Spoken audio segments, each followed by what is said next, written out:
dalam berlalu lintas demi kenyamanan dan keselamatan kita bersama dalam mewujudkan terutama satu. Polres Loksmawe memasang voice announcer atau imbauan melalui pengeras suara di beberapa persimpangan lampu merah untuk mengimbau warga agar patuh dan tertib lalu lintas. Pada tahap pertama, voice announcer dipasang di 2 titik lokasi.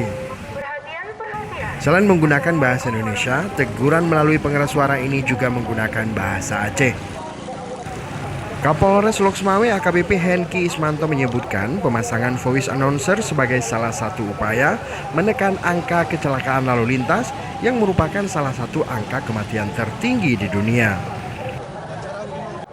Tujuan sedang maksud hari ini kami melakukan adalah revitalisasi edukasi dengan menggunakan audio seperti ini untuk menumbuhkan rasa darat dari semua dari semua pengendara kendaraan bermotor.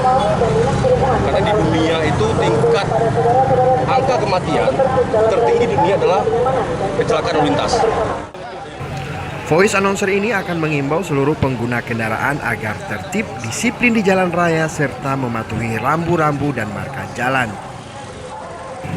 Diharapkan program ini dapat meminimalisir angka kecelakaan lalu lintas dan jatuhnya korban jiwa di wilayah hukum Kota Loksmawe. Dari Loksmawe, Tim Liputan Aceh Video. Tidak membiarkan anak di bawah umur untuk mengendarai